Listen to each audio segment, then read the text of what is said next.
I hope you all enjoyed this year's conference. Yeah. Which is, of course, the Conference of the Egg, right? Back to basics. I'm sure that all of you had the chance to, take part in those wonderful workshops that took place in the other building. Okay. And we have all enjoyed Marjorie Rosenberg, Alec Williams, and Ken Wilson. And just to remind us of what went on this weekend, we have prepared a short video.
hopefully the bid actually brought back some of the memories, some of the experiences you had during this weekend.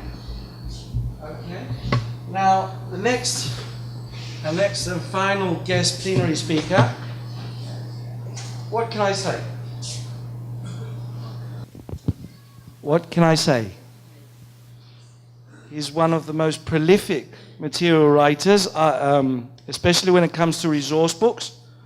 I own at least 5 which he has co-authored. And he's still producing even more. Some of you might have already had the chance to buy his latest work. Okay.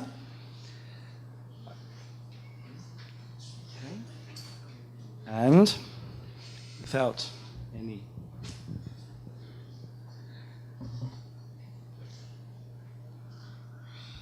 I present to you Andrew Wright.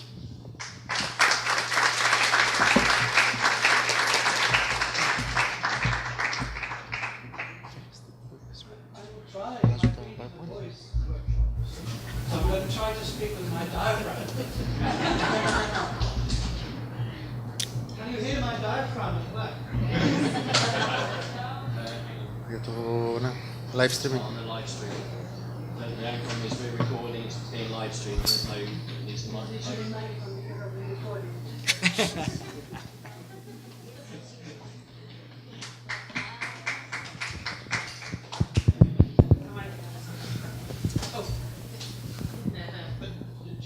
Do I have to have this? Give us 2 seconds, give us 2 seconds.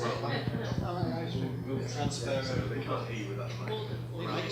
Just the thought of that makes me giddy. All right. Okay then. Am I now?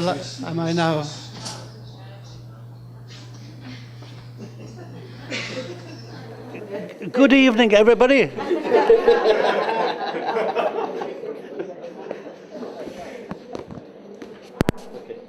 Is this to pick up the sound of my feet? Or?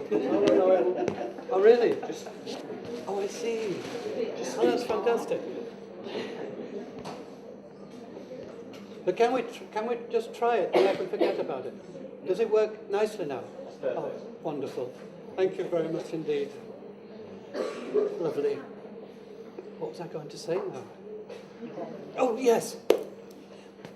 Isn't it interesting to see how many people have contributed in the way of giving talks and so on? And then this team, this huge team that have put together the conference. Yes? Well, how many of you can't hear at the back there? You just put up your hand. But does that mean that you can hear me or you can't? Because when I said put up your hand if you can't hear me, you put up your hand.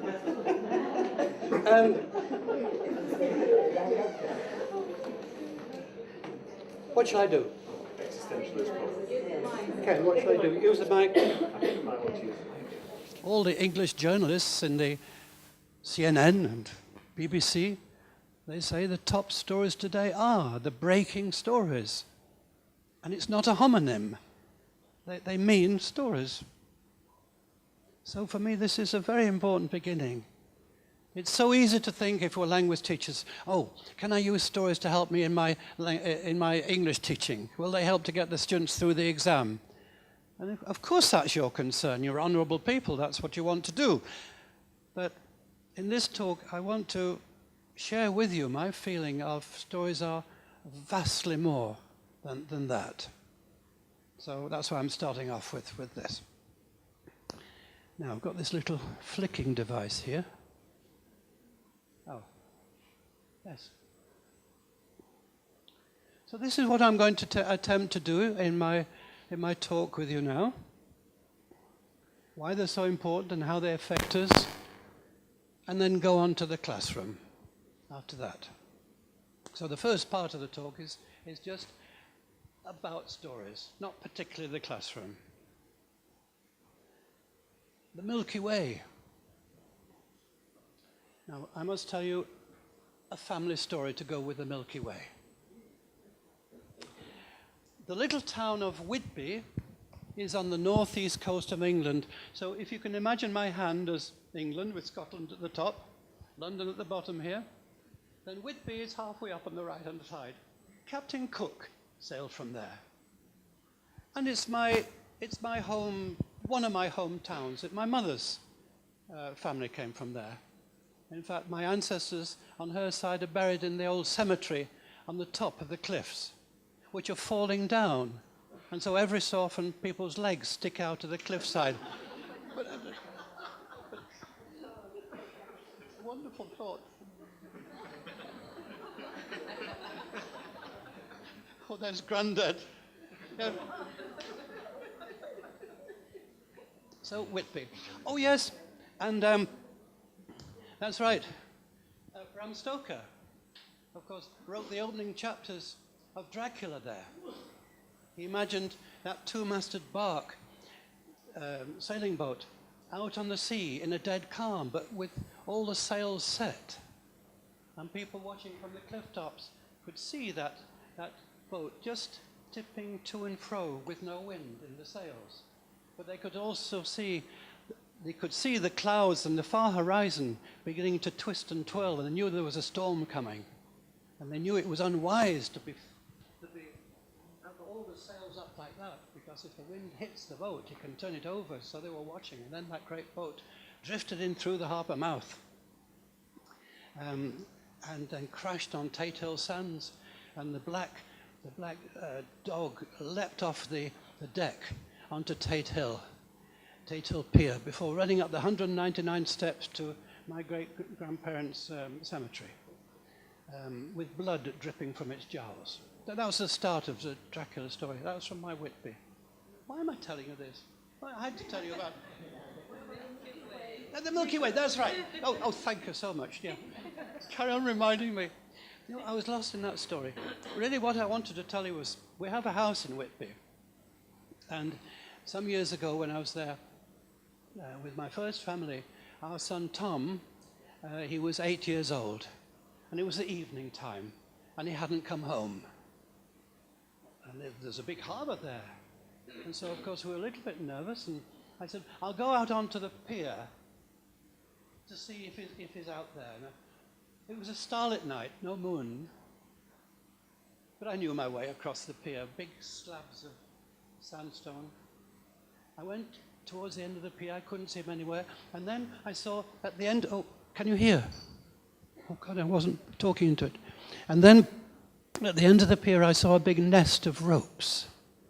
And in the darkness, I could see his pale face. He was lying in the ropes, in this nest of ropes, lying, looking up at the sky. This little boy, pale face in the darkness. I said, gosh, Tom, what are you doing there? He said, I'm looking at the stars and I'm trembling. Why are you trembling? There are so many of them. Gosh, that's it. I said, I'm not surprised that you're trembling. There are an infinite number of stars. I'm not surprised. The best thing is to try to name some of them and you'll feel much better. Let's continue with the next slide. So there's the Milky Way.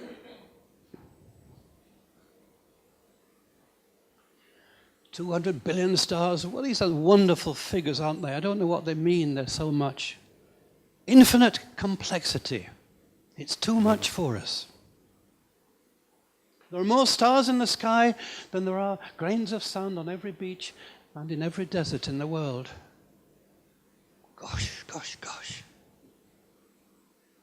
And Tom lay there in that nest of ropes, trembling.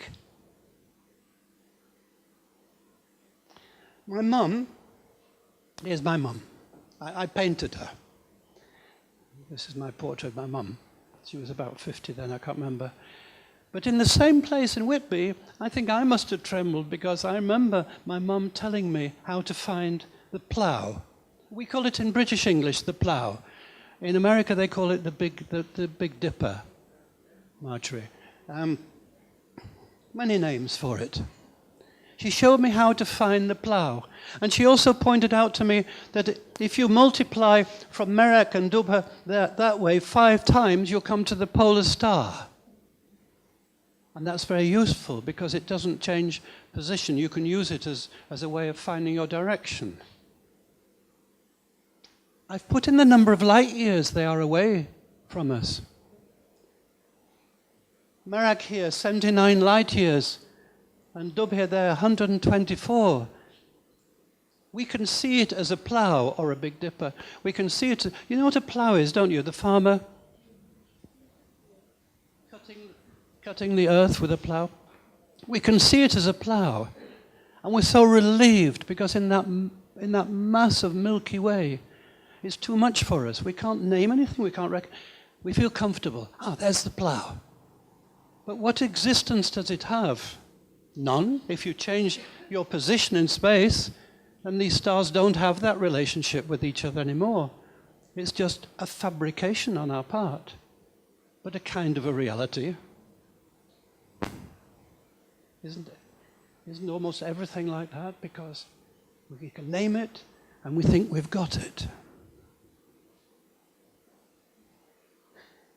Isn't this wonderful? I bet many of these stories are your Greek stories. Isn't it like a poem? The southern fish, the sea monster, the sea goat, the flying horse, the celestial river, the chained maiden, the little horse, the lynx, the crab, the unicorn, the great dog, the plough, the lady in the chair, the king, the hero, the serpent bearer, the kneeling man, the twins, the charioteer, the virgin, the scorpion, the boatman, the little bear, and the scales. The sky itself is full of stories. It's been storied. There aren't stories there. They're stars. We've storied it. Well, there we are. I've tried to summarize the reason why I think we need stories so fundamentally in our lives. I think we need stories as much as goldfish need water in their fishbowl. How can you have a classroom without stories in it? Can you have, how many children do you have in your classes? 25, shall we say? Can you have 25 goldfish in an empty fishbowl? It makes no sense. Can we have a storyless classroom? I don't think so. We need stories. And of course all these other things as well which you know about. I won't spend time on that. Very important is the bottom one, because stories give us values, perceptions and behaviors, which I want to give you more examples of. They give us the values, perceptions, behaviors. They make us who we are. The food we eat makes our bodies, and the stories we hear and tell make our minds. We can make people. But what do I mean by stories? Here's my summary. The news. Fact. Those are stories.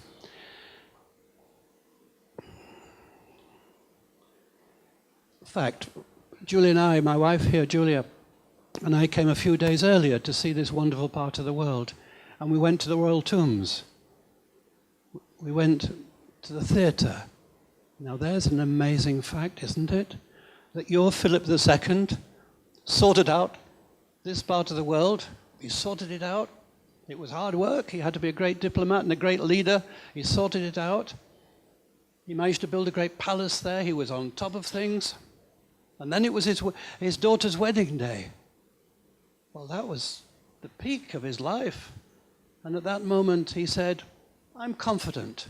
I'm now dominant here. I'm the ruler. And he told his bodyguards to stand to one side. And that was enough, wasn't it, for that? What was he called? Pausanias. Pausanias came forward with his knife, referred to as a Celtic knife. I don't know if you've got it in for the Celts. It can't have been a Greek knife. And he drove it into Philip. And he had his horses ready outside so he could get away. And what happened to him? He ran for his horses, and he was going to get away, but according to the story, he tripped over on a vine. And so the guardsmen were able to get him as well and spear him to death. Gosh, now this is a factual story, and it's your story. What a powerful story. You can be at the peak of your life, and within, how was it, 48? 48 or 48-ish? Oh gosh.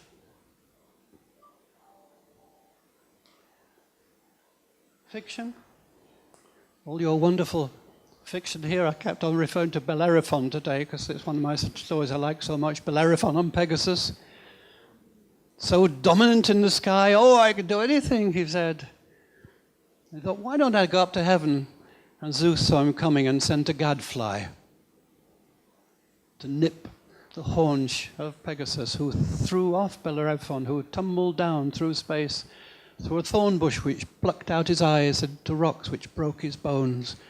And then blind and broken-boned, he crawled in the shadows of villages, hoping for a crust of bread. Gosh. By the way, a friend of mine in Manchester, his son was a clever boy, he went to Oxford, and then he went into the city, as we call it. I became a financial man. By the age of 25, he had so much money he didn't know what to do with it. He bought himself a Maserati car, and he liked to race with it at top speed around any of the European roads. And he was in Switzerland, came around a corner at top speed, and a rock had come down the cliffside. And it was enough to throw the car into the air, into a somersault, and he is now paralyzed. From being a rich and powerful young man flying around Europe in his car, he's now lying paralyzed in his mid-20s. Bellerophon. Fact and fiction working together. Powerful stories. And Shakespeare's. Our whole conference has been a stage of Shakespeare, hasn't it? There's all sorts of things going on. And every time you're in your classroom, now one of you was saying that today. Who was saying that today about the classroom? Was it Luke? Well, what about the classroom being the stage of daily life? Yes, he was, wasn't it? It was Luke and David. That's right, wonderful. And so it is. Every time, haven't you felt happiness, joy, irritation, anger? All of the emotions in the classroom. And then you've done something about it, not necessarily successfully. So it was a tragedy. Other times a comedy. But yes. And I'm greedy, because I'm not an academic. I don't have to care about what is a story or not. I'm going to claim all those bits of things to do with stories. Expressive language, metaphors, and so on.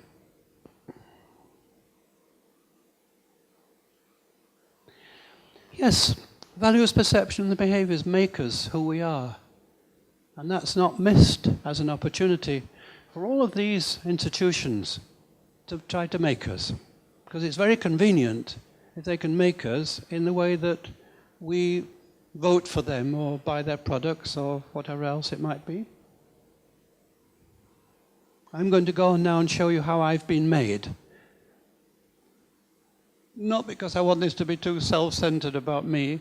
I'm hoping that you will recognize that you will have absolutely the equivalents of what I have here. You will decide what they are. So my family. 1942. I was in the war in 1942 as a child. Not 1842, 1942. And I was born in 1937.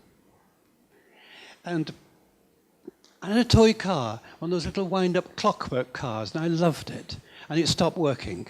And I said to my mum, "Mum, can we go to the shop and get it mended?" And she turned it over. She pointed at the bottom of it with a finger and said, "Made in Germany." And then she said, to herself, I don't know, perhaps to herself, I was only 5. She said, "We should be mending toy cars, No, we should be mending children's cars, not fighting wars.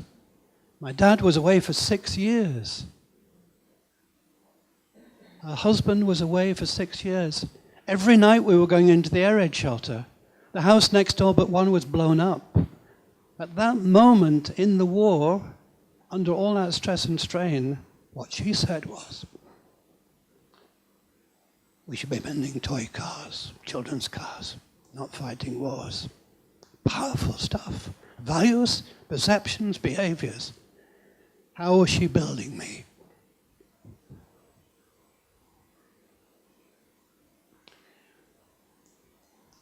You will have your equivalents of the books that made you who you are. Rupert. So many of us of my generation.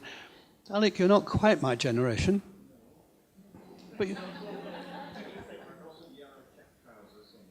But you've got some yellow check trousers.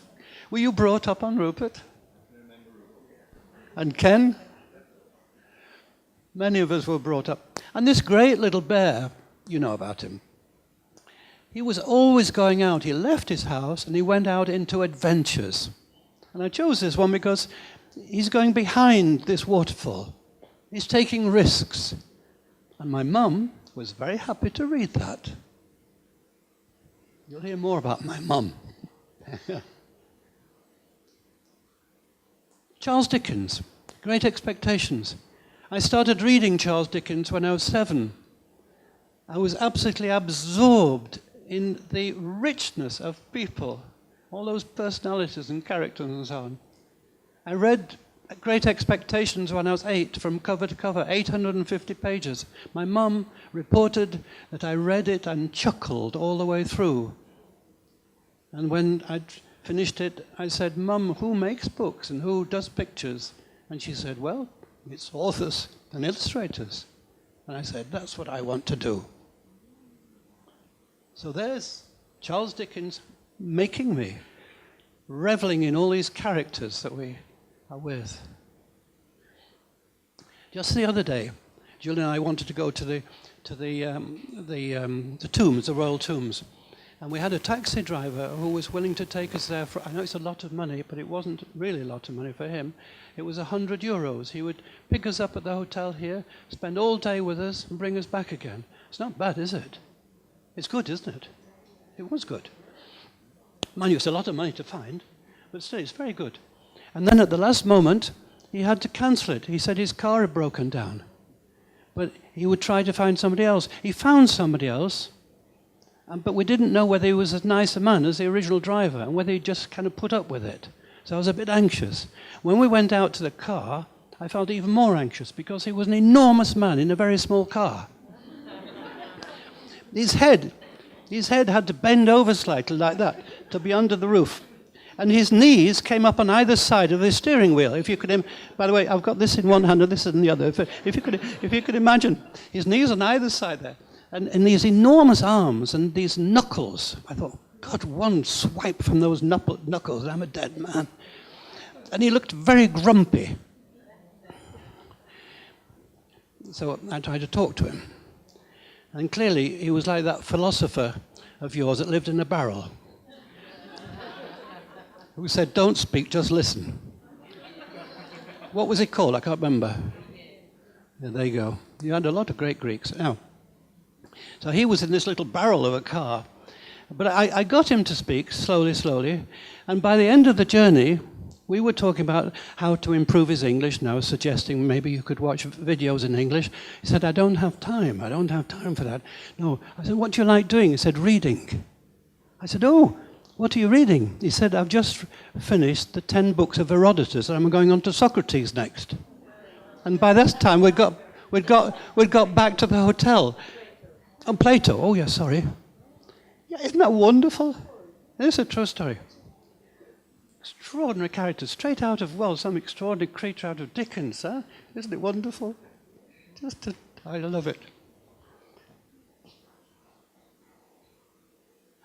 Yes, this is Miss Havisham. She was going to get married. She was missed. She'd missed her husband. The husband didn't turn up on the wedding day. And so she stopped all the clocks. And she just left the food there. And it was there for years and years, until what with the rats and other things running through it, the cake, wedding cake, I know it's horrible, this, the wedding, but it's unforgettable.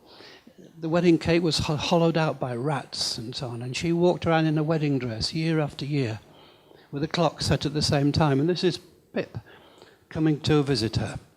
Charles Dickens creating all these characters. Who made you? Which authors? Dickens helped to make me. And Treasure Island, so many of us were brought up with seafaring stories. Maybe you Greeks were as well. But I would know how to sail a three-masted ship. I'm sure I would. Because I was brought up as like a sailing boy, and the idea that you set off and you explore. And Kim, this little Indian boy in India, surviving as a kind of a spy, but a little boy in a man's and grown-up world, in a dangerous world. And my mum would be reading this to me as well. My mum was bringing me up to have a go. Once when she was washing up, because that's what ladies did in those days. Now it's, of course, the men. And once, on the dishwasher, once my mum was washing up in the kitchen window, and in the garden there were two trees just outside. And I'd realized that the branch of one of the trees was long enough to go over to touch a branch in another tree. And I thought, maybe I can do it. And I climbed up, I was 10. I climbed up one tree, and then I managed to go along the branch, and then along it was dipping down more and more, and then I managed to jump onto the other branch, and I just managed to get back and down the other tree. And I came back into my mum. To Mum, I said, Mum, did you see that? Yes. What do you think? I was a bit worried. But you didn't stop me. No. Why not? You've got to learn. Gosh.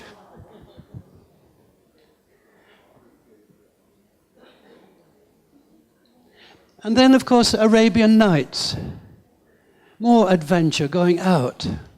And this is the time when, I suppose it was Sinbad, yes? He wanted to get right down into the valley. We're full of uncut diamonds.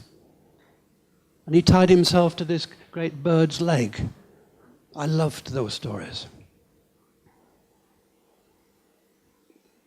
Arthur Ransom's stories about children going off for camping holidays by themselves with no grown-ups. I was brought up with this idea that I could go. At the age of 14, I left home on my bicycle for 2 weeks with a little tent with no ground sheet. Pardon? Oh, no phones in those days. No, you just took a pigeon with you and tied a message to its leg. But in that case, I was so hungry, I ate the pigeon so it couldn't fly home. But it's not true. That's not true. Let me get on with the story. So my mum just let me go. She said, where are you going? I said, well, I'm going to Birmingham first, then to Devon. I was going from Sheffield. I was 14, and I set off, and I went on the train. I'd found out about trains. And then from Birmingham, I went to Devon and Cornwall for 2 weeks, and I managed to survive just with a bit of bread every day, and came back again. And my mum said, oh, I'm glad to see you back.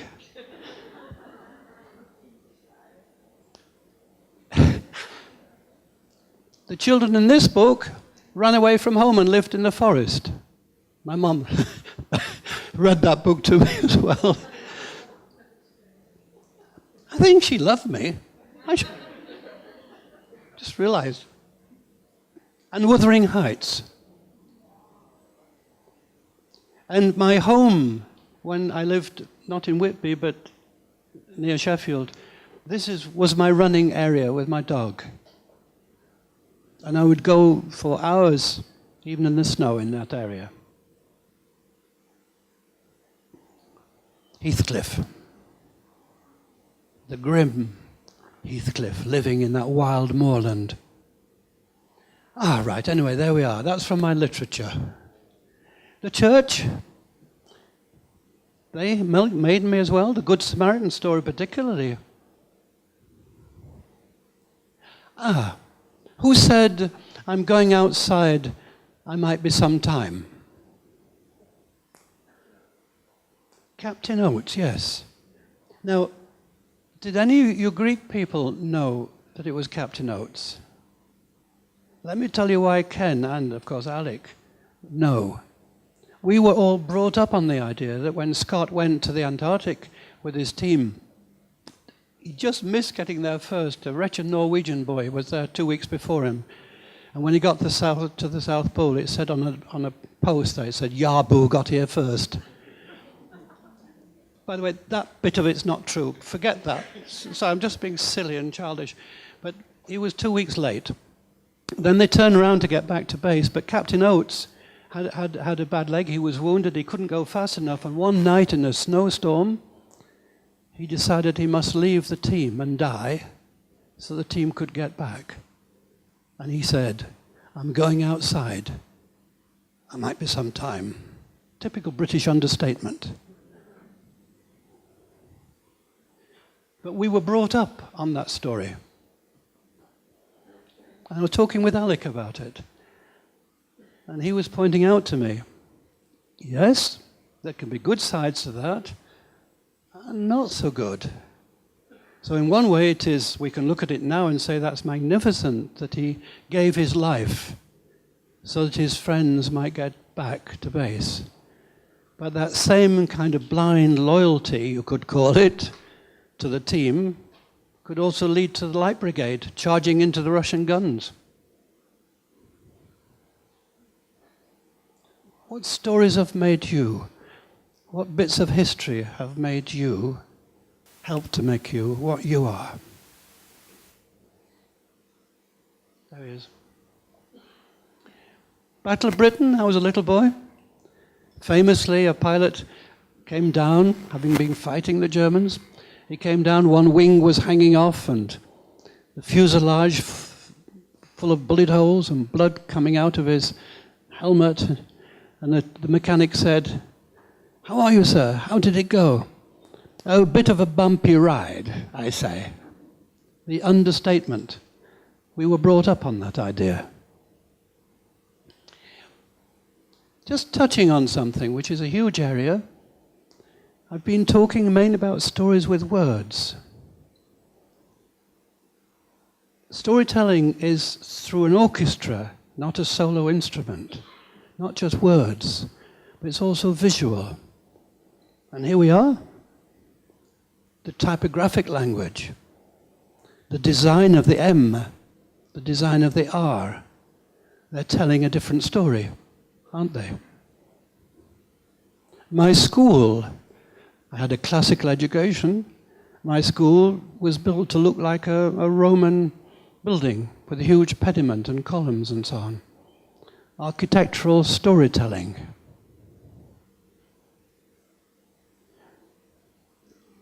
And then coming now to business, because I'm so keen on this idea that stories are not just for children. And Alec recognized what this was, didn't you? This was written by the new CEO of Nokia, who had been brought in to try to save Nokia before it was too late. And he could have written to all his employees, giving them the facts and figures. He didn't. He sent them this story about the burning platform and what you're going to do. Isn't that fascinating?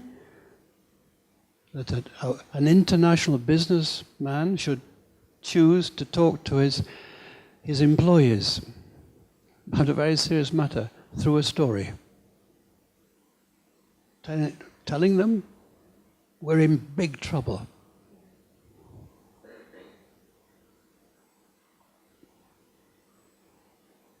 I do have children. We have in our school in Hungary, we have children's classes, but we also have business people. In any one day, I can be with top business people, and an hour or two later with little children. There isn't much difference. And I don't mean that disrespectfully to either. But when you're with people, you have to just think about them. What do they need? What do they know? What do they expect? And how can we respond to it? And I found that with my business people, stories are as important as they are with children. They use stories in business. For example, a couple of years ago, Manchester United was beaten by maybe Wolverhampton, a team near the bottom of the league. It was beaten, something like 3-2. And I said to one of my bank managers, who has under him 140 bank managers, 140. And I said, isn't that amazing that Manchester United could be beaten? Could you use that story in banking? And he said, yes, I can, at the quarterly meeting, because a lot of my banks are always at the top and getting the main bonuses, and there are a lot of other banks always at the bottom, never getting any bonuses. So I can go through the whole thing with them, with their reports, and I can say, by the way, guys, just before you go, Manchester United lost to Wolverhampton 3-2. Think about it and give me a telephone call when you've got what it is I'm telling you. And he used that little true story about the football match. Now back to language teaching. I've tried to build a case to you that we fundamentally need stories as much as goldfish need water. So stories are not just a technique for keeping children quiet or teaching English, but they're fundamental to who we are. So, motivation. They're not always told by words. All those beautiful paintings in Italy, the paintings in the Royal Tomb they say Hades. No, they said Pluto, didn't they? Hades, yes. Carrying off, not Persephone. Persephone, that's right. The picture is there. So pictures used for telling stories, but usually it's words. So if we've got something that everybody wants and they're passed on by words, then surely for language teachers, there should be a major high road of teaching. I submit it to you. All the skills, and of course springboard activities, meaning they write their own story or they adapt the story. I'll give you some examples in a moment. And some of you like the idea of research. Ken nearly had a story to tell then, but your seat just collapsed. You're okay. No story, I'm afraid.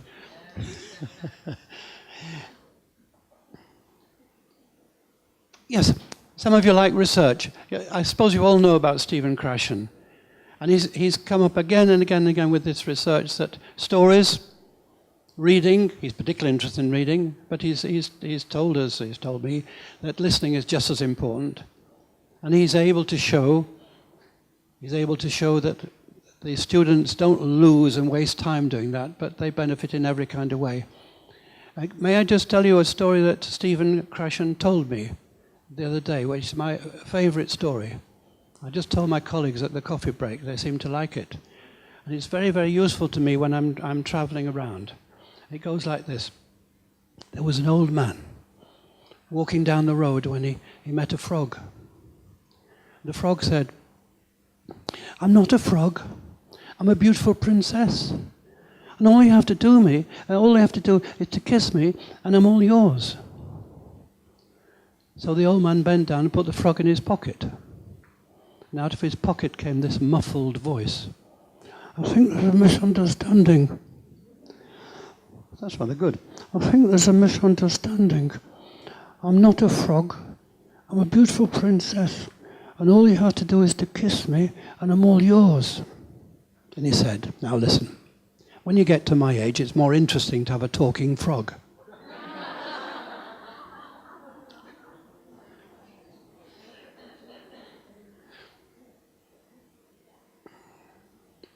Now, where can you find stories? I just quickly showed my own Oxford books there. That's one source of stories.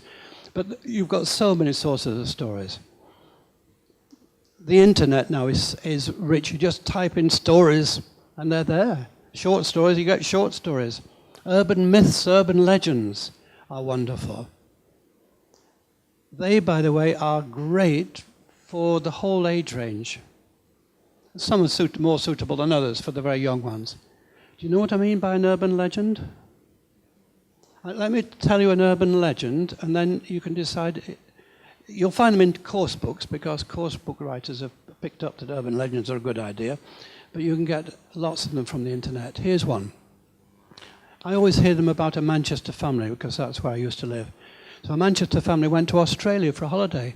They hired a car because that's the best way of seeing the country. And then they were driving across the desert. Now you have to be very careful when you go across the desert in Australia because of that animal. What is it in Australia? Isn't that amazing? Yes, a kangaroo. And a kangaroo did indeed come bounding across the desert, then across the road, and they went smack into it, and it went up and over the car and landed on the road behind. The driver, the guy, could see it in his driving mirror, and so they stopped the car. And they went back to this poor creature lying on the road there. And then the man, a bit of a joker, he took off his jacket, and then he managed to get the kangaroo's leg down the sleeve of the jacket, and then the other leg down the other sleeve, and he got the jacket on the kangaroo. Then he picked up the kangaroo, and he said, "Quick, take a photograph." He thought it was funny, but the kangaroo wasn't dead. It was just a little bit unconscious. And it lifted up its head and blinked, and then jumped away, wearing the man's jacket. And in the jacket were the car keys and all the passports. Good story, isn't it? Now that's a lovely urban legend. And the point about urban legends, you know what I'm referring to, I'm sure, is that there must be a possibility that they are true. That's the whole point of them. And they are a living story because people tell these in a voluntary way. They don't use them for language teaching, first of all. They choose to tell them. And great, because you can tell them to your students, and then you can say, you don't have to say a Manchester family, a Thessalonica family, or wherever it is that you might live. Oh, yeah. And it was not last year, the year before. One of the clever ways of telling a story so it becomes true is you hesitate and say, yes, it was last year, actually. No, sorry. It was July 2013. And they go, oh, really?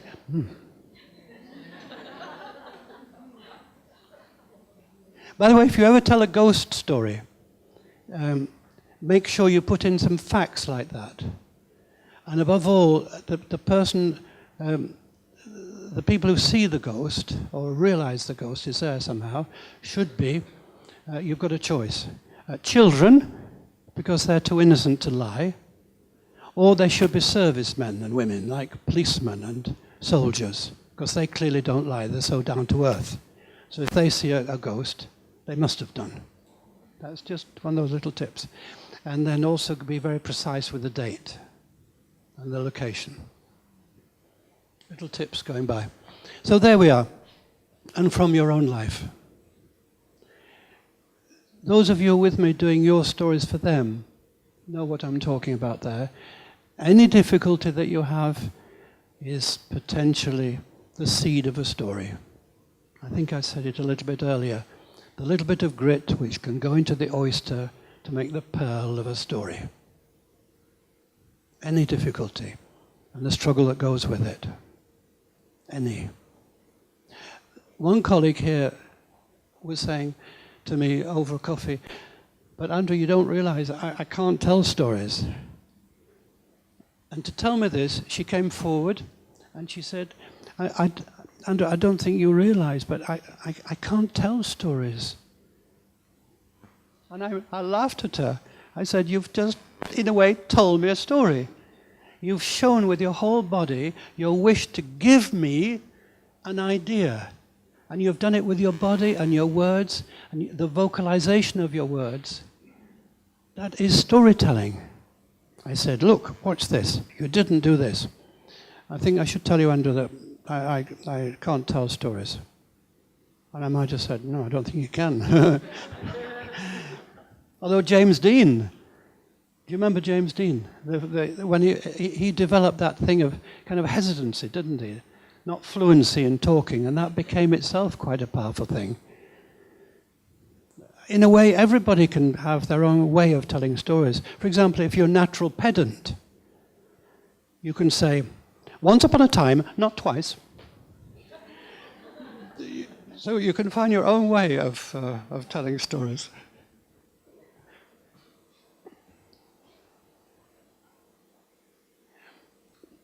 Alex spoke about this as well. We don't need to have a choice any more than you would have salt or pepper on the table. Normally you would have both. They're both useful, aren't they? Very reassuring for you might be that if you're reading the story, you don't need to worry about the English. It's there. Of course, I understand that.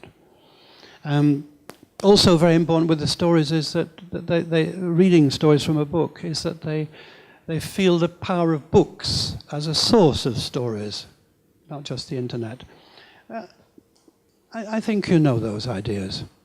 They're both great. Some tips.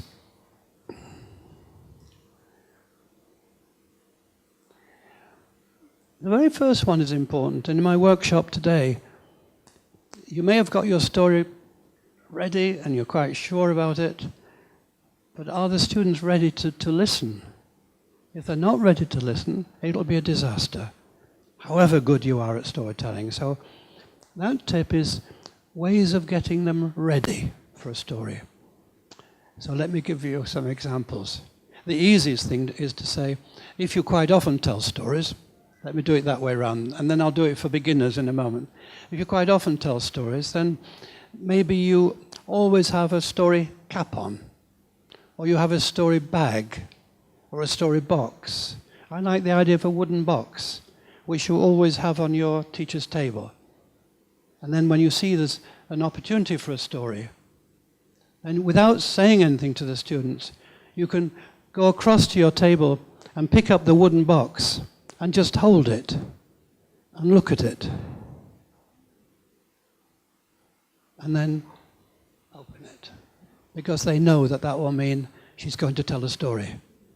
And then you open the box, you reach inside and say, ah, yes, once upon a time. So you always have that box, and then you don't need to shout. Or you always sit on the table, your teacher's table, in the same place. Or you always play a bit of music first, or whatever it might be. But some way of getting them ready for the story, very important.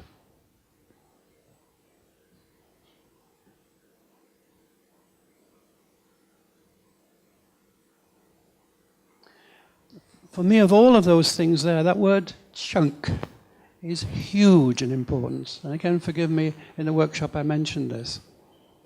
In the workshop I gave a simple sentence. I woke up this morning, got out of bed, and opened the curtains. So if I say it like this, this morning I woke up and got out of bed and opened the curtains, that's not bad, is it?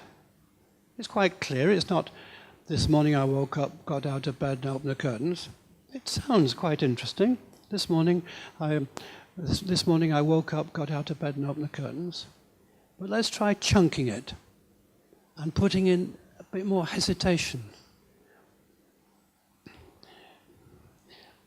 This morning, I woke up, I got out of bed and opened the curtains. Well, that's what I did.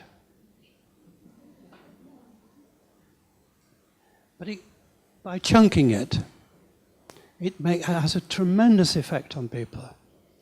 And so this is for storytelling, but also I was saying to you this morning, my business people, when they're giving presentations,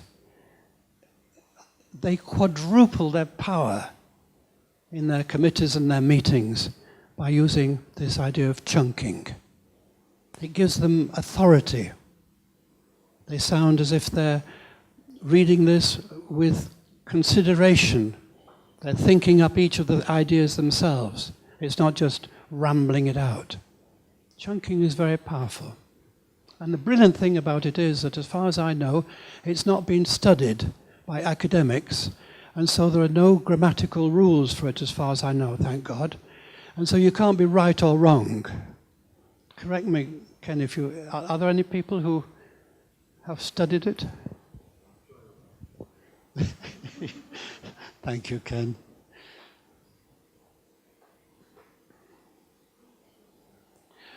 I thought I should show you... I've been talking about the things that everybody can do, little stories from their lives and so on. But then I thought maybe I can show you, if you have a real commitment to storytelling and so on, the sort of things you can do. This is my story coat. I wanted a story coat. I went to the Salvation Army in Manchester and I bought an old coat, a double-breasted grey herringbone pattern coat for £3.50. And then I gave it to a lot of artists. I used to work in Manchester. I was principal lecturer in art and design, nothing to do with language teaching, for 15 years. And my students were brilliant at sewing and making pictures. And they filled my coat inside the sleeves with pictures. So I could wear the coat. I went to Japan in the coat, to North America in the coat, on the aeroplane and so on. But then when I went into a classroom, I could open the coat. Typical Manchester flasher going like that. No, it's not true, sorry. But I could open the coat and the children would see it would be full of pictures. And then this side. And then by holding the cuff with my thumb and forefinger and taking the coat off, I could turn the sleeves inside out and put the coat back on, inside out, but covered with pictures. And then with these pictures, we can make stories. In fact, maybe that's what I'll do next. Let me see how my time is going. Oh, it's gone. Where's my George? George, should I think my time has gone. Should I demonstrate this? What, yes? Good. I don't need much egging on, so be careful. I joined a theatre company to learn about it, a word and action. I toured with them for a little bit, so it became part of me. And it's just, is it 4 words or 5? Who, where, when, and what? Who, where, when, what? 4. It's 4 words, and I've been earning my living with these 4 words. With no preparation, no money, no preparation. And it lasts for 35 minutes at least. And it's rich. I'll show you what I mean. All right. So I'm going to imagine you are, what should we say, 2nd year children? All right? So get your English together as 2nd year children. All right. Oh, how old are you? 10, 11. Oh, older?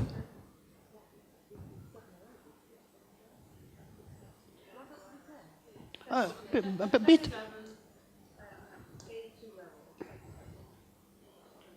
Good. Sort of. Now, this is how it goes.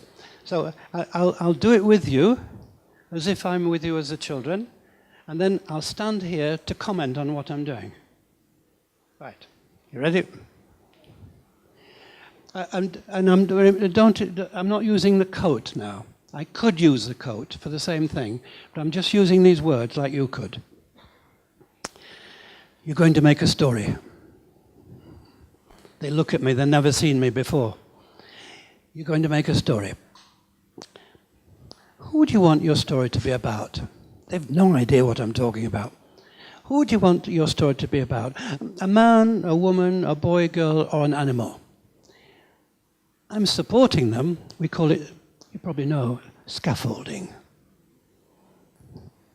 One of these terms that they use these days. I'm supporting them. I'm giving them lots of ideas, but I'm giving them so many ideas, it's not my story. All right? A man, a woman, a boy, a girl, or an animal? Animal. An animal. What sort of animal? A fox. Did I hear fox? A fox. Is it a boy fox or a girl fox? Girl. Girl. Is a girl. How old is your girl fox? 5. So your girl fox is 5. And what is your girl fox's name? What? Foxy. All right. Let me just stand here to comment on that. I wouldn't have got away with that with a lot of children. Almost certainly not, because I would have heard several different suggestions. And so, if you like this technique, then really listen to this practicality. If you've got several suggestions, then I'm suggesting you mustn't choose, because it's not your story. The moment you choose, they feel they've got to try to please you, and that's not your business. And so I've got a simple solution. If you say to the children, which should we take, there's going to be a fight. Most classes are divided up into little groups, aren't they? Cliques of friends. This clique of friends are really friends, they're sort of neutral, these lot hate that lot, and so on, for the time being. So, this is what I always say. Whatever I hear must be in the story. So if I hear 2 names, I heard Foxy, then there was another name that I didn't pick up, was it Guy? Guy Fawkes, oh, that's clever stuff. So, okay, let's suppose I had picked that up. So I'll say, so the fox is called Guy Fawkes and Foxy. How can that be? Name and surname, beautiful. There's always somebody in the class who will come up with an answer. So it might be, well, a mum and dad called her Foxy, but a real name, a passport name, is Guy Fawkes. But it's beautiful, that, and it's not for you to find an answer for. This is, I really want to stress this if you're following this technique. Don't find an answer. If the class can't explain why the fox is called Foxy and Guy Fawkes, you'll say, well, the fox was called Foxy and Guy Fawkes, and some people called it Fox and some people called it Guy Fawkes, and nobody knew why. That's the answer, and that's part of the story. So that's who. Stand back here. If you're working with 15-year-olds, depending on what it is that you've been working on in recent weeks, this is wonderful for recycling the language which you've been working on in a very kind of grammatical focused way. Wonderful to bring that in. So you can ask questions which enable them to bring that in to building up who Foxy is. What worries her? What are her concerns? We're going right up the age level. Go right up to university level. You go to native speaker level, and you can really delve into Fox's character. But coming back again to those younger people. Are you off? Or are you waiting for the end? Yes, excuse me. No, it's a pleasure. Good. So we've got Foxy. Where is Foxy at the beginning of your story? Where? So I heard forest and I heard space station. Now, how can she be at the beginning of the story in a space station but also in a forest?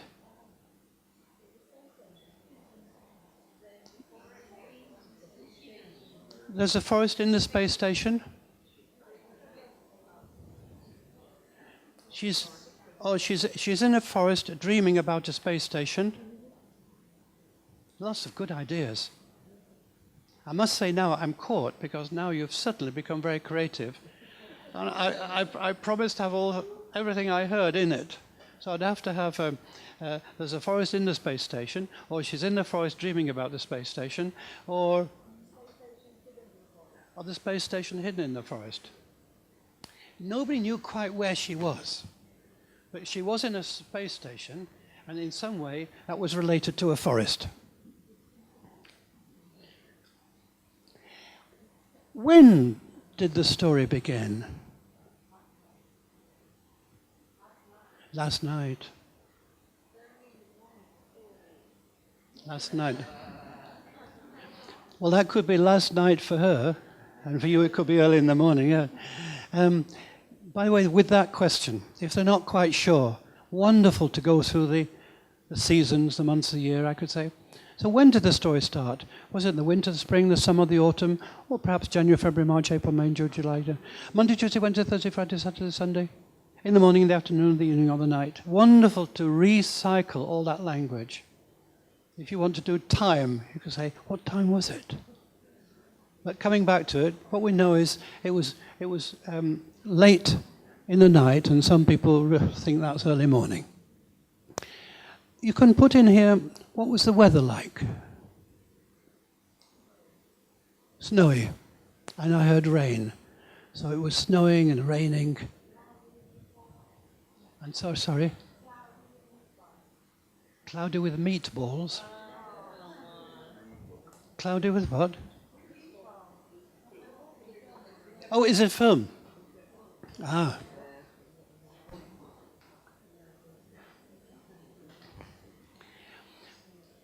As you collect the story, you, in the way I was taught, you keep on retelling it. Because the convention these days is to make the children work hard, they've got to be active. You might think, but the children should do it, not you. That's a load of rubbish. Because you've got to press this story on. The story must live and not be dragged down by all sorts of pronunciation errors and all that kind of stuff. Drive on with this story. They are making the story. So you say, once upon a time there was a fox. A fox called Foxy. Well, some people called her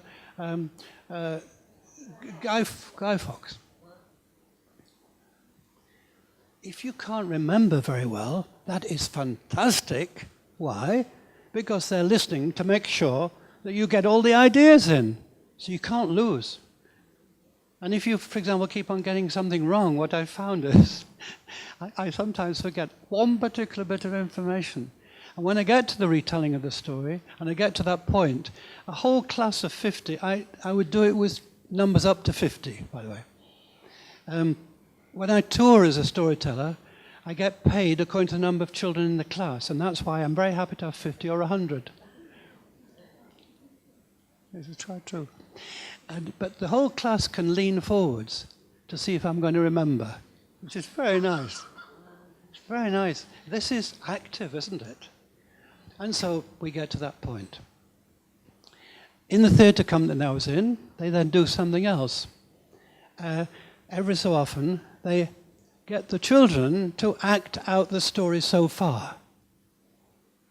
So, for example, the spaceship, and they wouldn't use furniture, but it has to be, all the props and so on, furniture, has to be made with children. So, for example, the rocket, spaceship, maybe it would be 10 children holding hands and making a circle. One of them could be a door. There can be seats inside. The best thing is, when you're asking people to volunteer, those students in your classes who are economical with effort, right? They don't want much responsibility. So you say, who would like to be part of a spaceship? Now, any student who is economical with effort, they don't want to work hard, will think, my God, that sounds just a job for me. I won't have to speak. And so they'll leap up and say, I want to be, or trees in the forest, for example. I'll be a tree. Yeah. So you collect them first, and then you get for example, Foxy would be one of the last people, yeah. All right, so then they then act out the story. It's rich stuff, isn't it? And then you come back again. So it was late in the night, or some people say early in the morning. Was Foxy, was she by herself in this space station? Was she all by herself, or was there somebody else in there? Hmm? Her boyfriend was in the... Her family and her boyfriend were yes. No. And her cousin. Oh, lordy, lordy. Now, this is a huge extended family. And the boyfriend? Ah. The boyfriend wasn't a fox, but was a hound. A hound. Aha. Interesting. That's very good for storytelling, isn't it? Because you can see there are going to be problems there. Yes. A difficult relationship, yes. Have any of you done this? Not something, but this. Collecting a story with questions who, where, when and what. Marjorie. Right. Yeah, word in action. Those are people I worked for to learn it. Yes. Yes, it's wonderful, isn't it? And did you make any variations on it?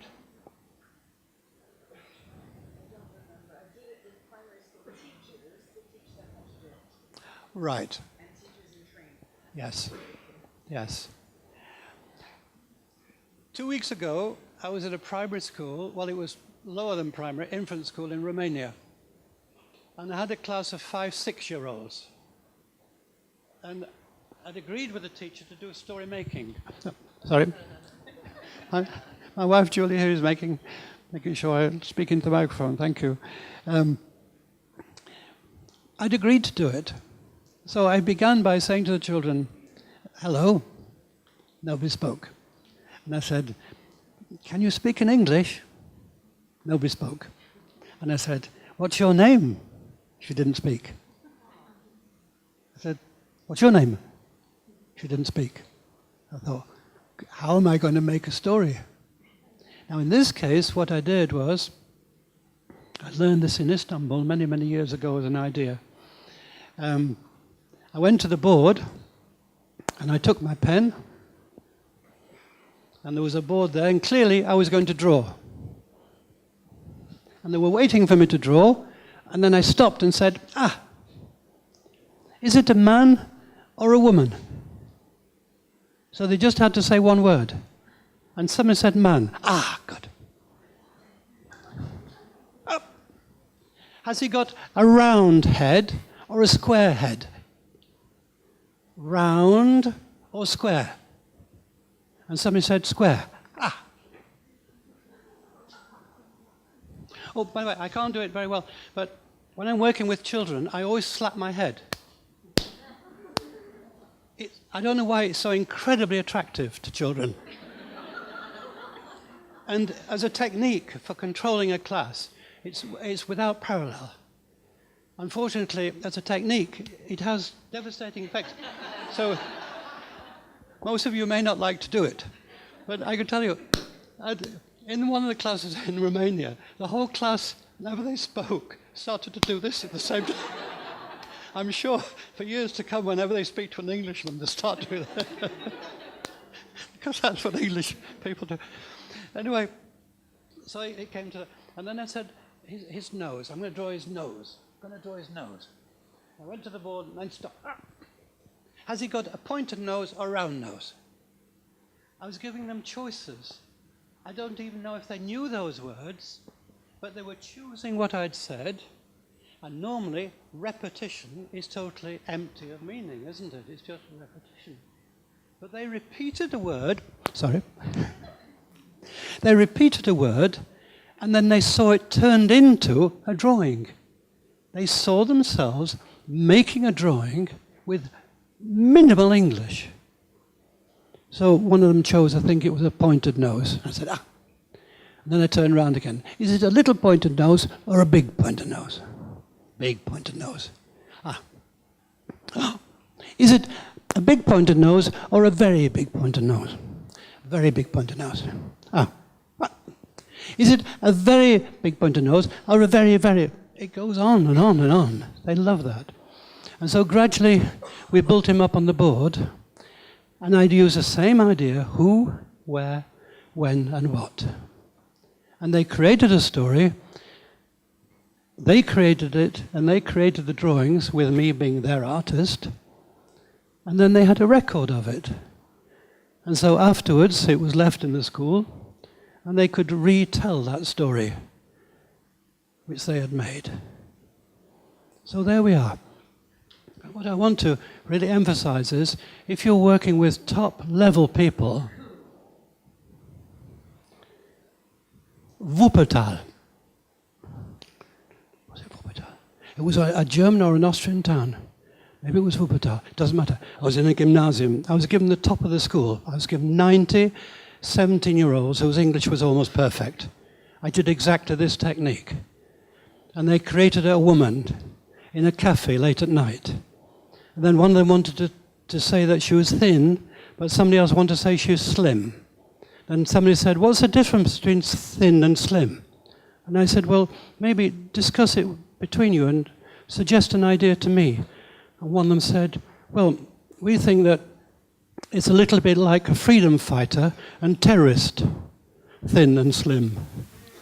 Isn't that amazing? It depends how you look at it. Oh, she's thin.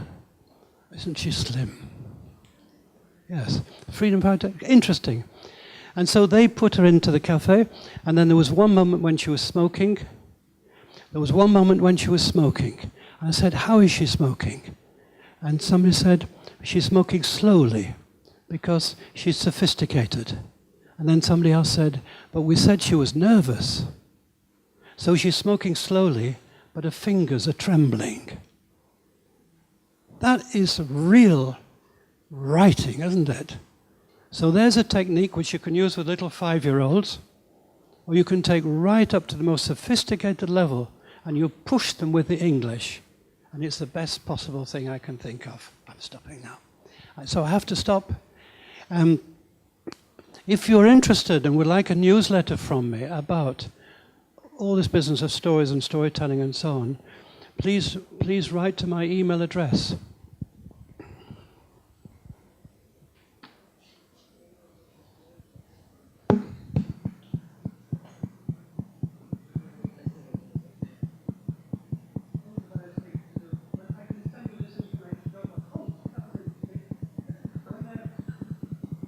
When my teenagers are planning a story, they do it through the flowchart.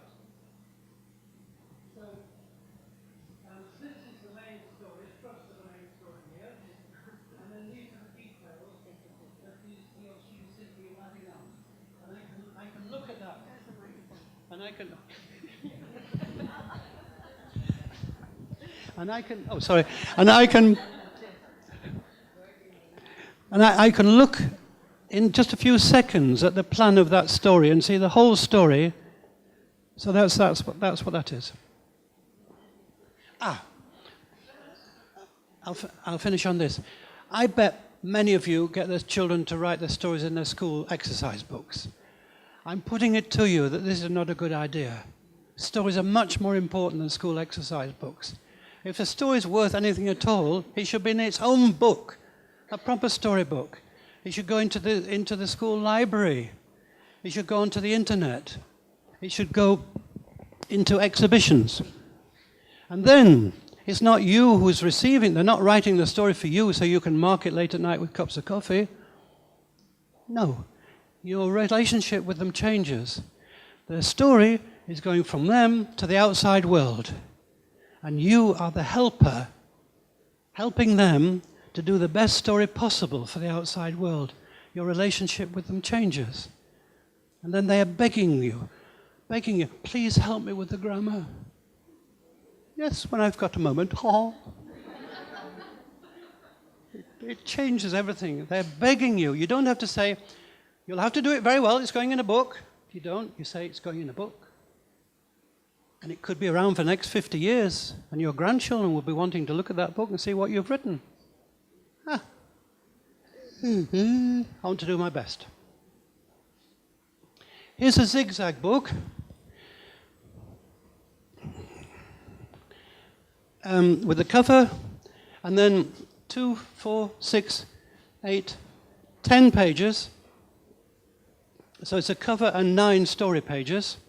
And it can be done in group work, because this paper is separate A5 pieces. And so several people can be working on the same book. And when their page is ready, it gets stuck in. And then for an exhibition, it's perfect because it stands there. And the Parent Teachers Association and so on, they come along and see it. And you give a couple of copies to the school director, so that when visitors come to the school, she can say, oh, little thing done in my school. And then you as the English teacher can ask to go to more TESOL conferences. The school has to give you time off and has to give you the money so you can go to these wonderful conferences because you're doing wonderful things for the school. Do you see what I mean? I think that's it.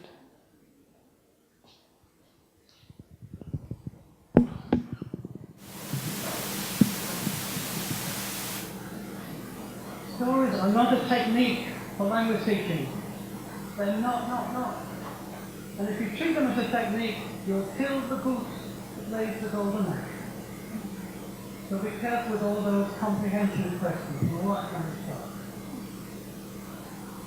If they make mistakes, those mistakes are for you to take into account, because those mistakes show that you've failed in your teaching. They're giving you information back, which you know, I better focus on that.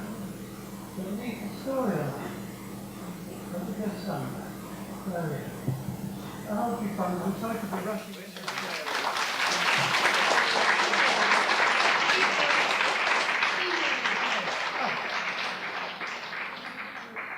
And if you want my email address to write for a newsletter, then there it is.